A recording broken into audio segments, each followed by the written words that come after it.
rivers and the lakes that you used to. I know that you're gonna have your way on and at all. Yeah, I haven't heard this song in a long time. Pretty good one. You know, got a beat to it, a groove to it.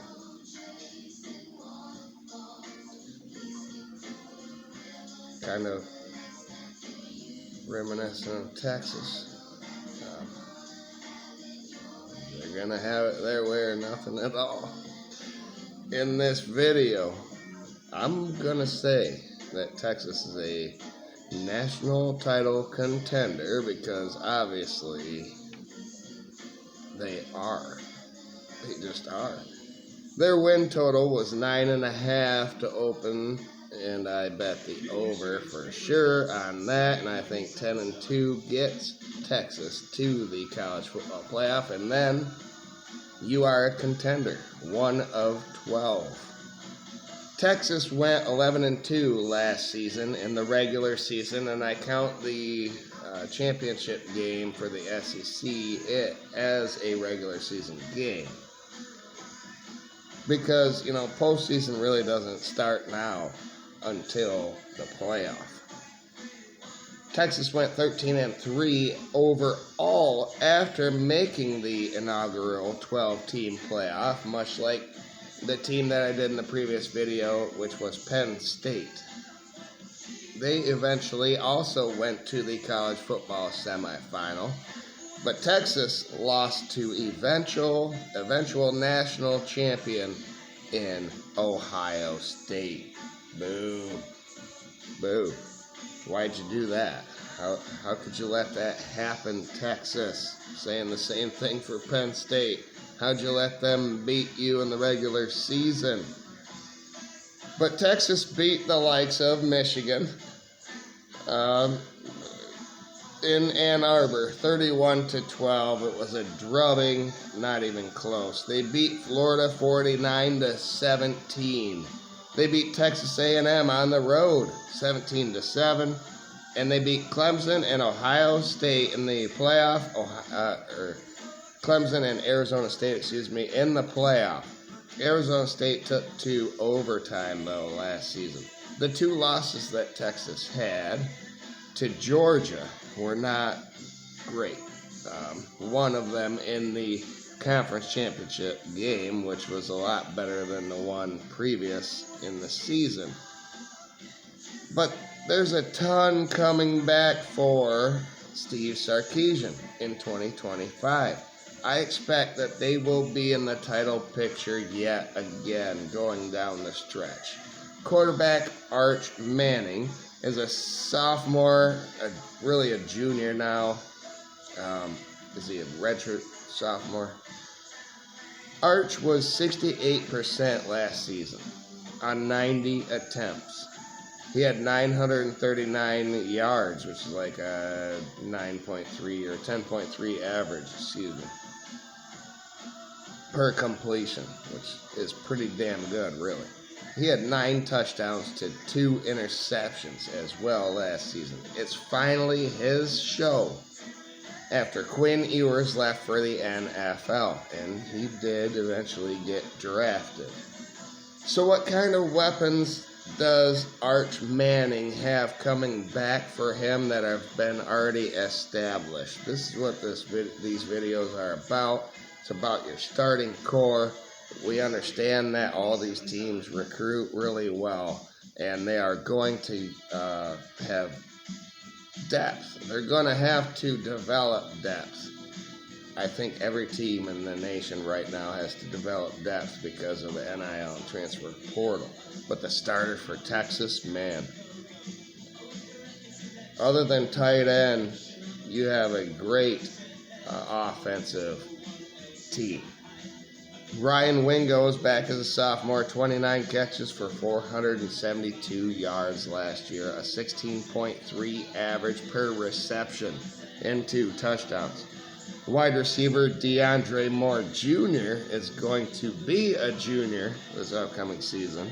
He had 39 receptions, 456 yards. That's only 11.7 average, but he is a possession receiver with 7 touchdowns. So, not too shabby. That's a good start for the receiving core for Arch Manning. At running back, like I said, tight end, there's nobody. I forgot to write down who could be the guy. And like I said, talent is there. But no one's coming back with experience at tight end. So what? Running back. Quintravion Wisner is a junior now. He had 226 carries for 1,064 yards. That's a 4.7 average. Pretty good in the SEC. 5 rushing touchdowns. He also had 44 catches out of the backfield, 311 yards, and 1 receiving touchdown. So Wisner's back for Texas.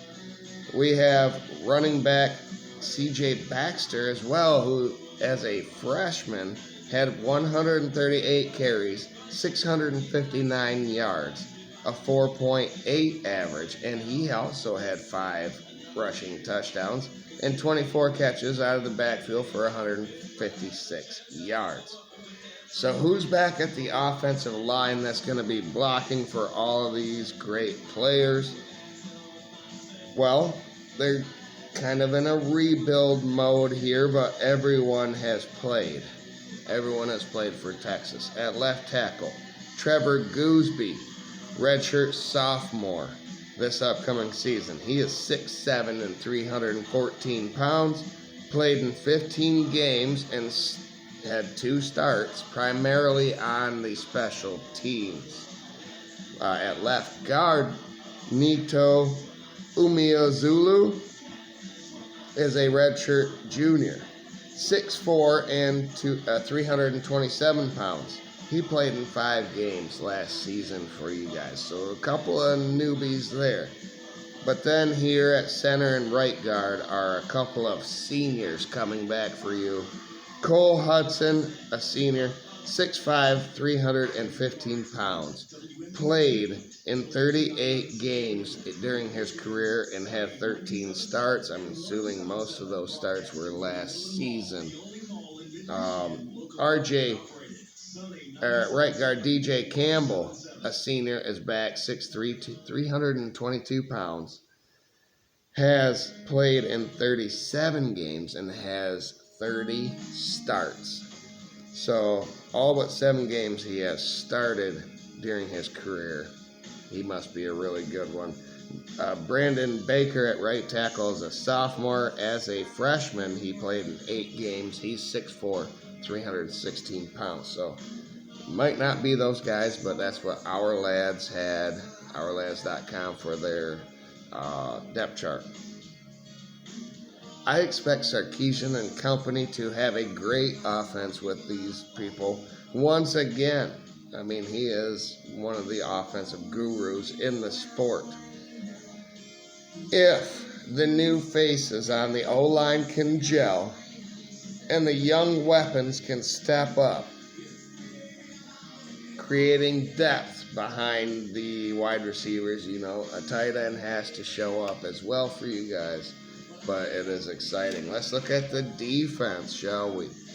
Pete Kwiatkowski is the defensive coordinator. His defense will be great yet again with guys that I'm going to mention. But like I said, there could be more. There could be guys that are coming back that are going to step up and be rotational players. But just looking at what they have at the starting core, it's really good. So they have the jack position. Ethan Burke's really a linebacker edge type player. He is a senior now, 6'6", 258 pounds. He had 27 tackles, 2 sacks, 1 interception, and 4 pass breakups last season. At the buck position, kind of the same thing, edge linebacker role. Colin Simmons, a sophomore. That means as a freshman, he had 48 tackles, 9 sacks, 3 forced fumbles, and an interception. He is 6'3", 245 pounds. At nose tackle, you have Cole Brevard, a senior transfer from Purdue, coming in. 6'3", 333 pounds, 19 tackles and 1.5 sack. Defensive tackle, there was another guy, was it Robinson that our lads listed, that had like 13 tackles or something, but Travis Shaw comes in, a senior from North Carolina, who I think is going to get that role. He is 6'5", 330 pounds. He had 26 tackles and 2 fumble recoveries for North Carolina last season. Middle linebacker Anthony Hill Jr. is your defensive leader, your play caller, the leader of the defense, and he will be a junior this next season. 6'3", 235 pounds, but he has 113 tackles, 8 sacks, 4 forced fumbles, and an interception. Guy's a beast. At will linebacker, you have Trey Moore, is going to be a senior, 6'3", 245 pounds, 36 tackles, 5.5 sacks, 3 forced fumbles, and 2 fumble recoveries. That is going to be scary, but the secondary is the scariest for Texas going into next season. At cornerback, you got a couple good ones. Senior, Jalen Gilbo, 6 foot, 190 pounds, had 58 tackles, a sack, and 3 pass breakups last season. At corner, Malik Muhammad is going to be a junior, 6 foot, 190 pounds, 36 tackles, and 8 pass breakups. Nickelback, Jelani McDonald is back. He'll be a junior, 6'2", 205 pounds. He had 33 tackles and an interception. And then free safety Michael Taft. I think that's how you pronounce it. If I remember correctly from watching Texas games, Taft, or is it Taffy? But I think it's Taft. Senior, 6 foot, 195 pounds. He had 78 tackles, 2 sacks, 2 interceptions, and 10 pass breakups at free safety. And then at safety, there was a guy that had a couple of tackles, but that's a position that you're going to have to fill. So I think the defense is going to be great once again, and it could be one of the top 5 elite defenses in college next season. So as I said, let's go through the schedule now. The win total was 9.5. I arrived at 10 wins, and I'll tell you how. On August 30th, you're at Ohio State. I think you win that opening game versus Ohio State. They lost 14 players to the NFL draft. They lost their defensive coordinator to Penn State, who I did previously as a national title contender this season. Ohio State has played 2 of those. You're one of them early in the season. I think you get them, and you win that game. San Jose State is a win. UTEP went 3-9. They're a win. Sam Houston State win. So you get your non-conference out of the way as an SEC team. Normally doesn't do. Normally there are those cupcakes before rivalry week and SEC, but Texas is new to the SEC. So where will they go scheduling going forward? It'll be interesting. But great team in Ohio State on the road to start the season. So, and then you have your 3 cupcakes right in a row. And then you're bye. And then you're at Florida, who went 9-4 last season. I think is just going to get better. And it's in the swamp. It's probably going to be a night game. Should be anyway. I think it's a loss for Texas, your first loss. But you come home 7 days later. You go to the state fair, and you have Oklahoma on the neutral site, who went 6-7 last season. Listen, I think Michigan is going to beat them early and show you what you need to do. And like you're going to show us what we need to do versus Ohio State. So it's going to be interesting, but I think it's going to be a close game versus Venables and company. I have Texas winning that game. And then they're at Kentucky, went 4-8 last year. That's a win. Mississippi State on the road, 2-10. That's a win. Vanderbilt at home. You know, they beat Alabama last season, but so did you, right? So I expect you to beat Vanderbilt, who went 7-6 last year, and they lost some people, but Pavia is back, so watch out, secondary. And then you get your bye before you have Georgia on the road, and you haven't beaten them in the past 2 tries, twice last year. I think you lose to them again on the road in Athens.